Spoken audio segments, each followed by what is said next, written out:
If we did a replay of that exact panel at the Sloan Conference this coming March, it runs in exactly the opposite direction.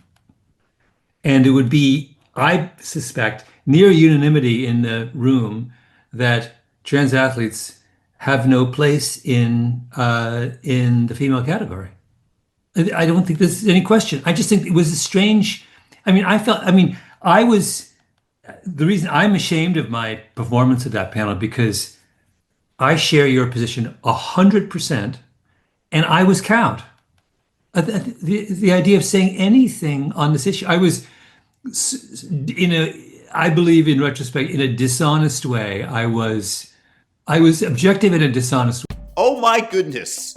That, my friends, was Malcolm Gladwell, the multimillionaire, and I'm going to come back to that later, word slinger, worth north of $50 million.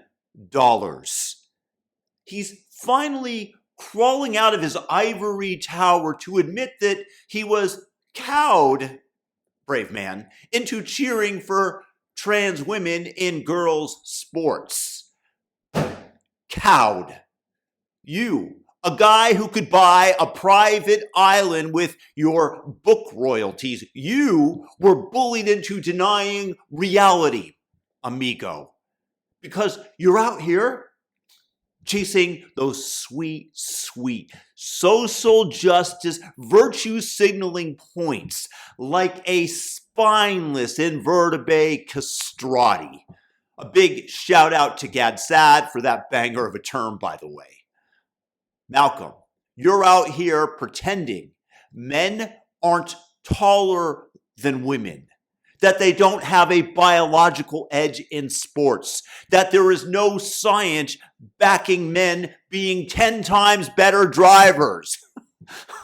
I mean, come on. You're denying the tape measure, the record books, and the laws of physics. I didn't see those. And now you want a pat on the back for coming back and joining the land of sanity. No, bro. You don't get a parade for this. You're showing up in Normandy in 1945, a full year after the real heroes stormed the beaches there, braving German machine gun fire, spilled their blood, and cleared the way while you were back home sipping artisanal coffee in your mansion, writing 10,000 word essays about why blinking is a personality trait. You think that you're brave because you're whispering, maybe men aren't women today, now that Trump took a literal bullet to protect free speech. And now that the social media companies, probably maybe originally bankrolled by China to torch Western civilization, have stopped shadow banning people for saying that, I don't know, biology is real. The battlefield has already been cleared, Malcolm. The X platform opened up the floodgates. The spicy takes are flowing, my friend. And you're out here like, hey, guys, I'm ready to help. I've got my little pistol here.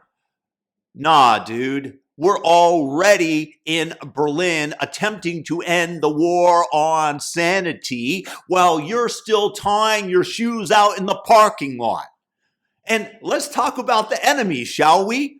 These trans advocacy groups, these social media overlords, probably getting Venmo'd by the CCP, much as Yuri Bezmenov predicted to push this insanity.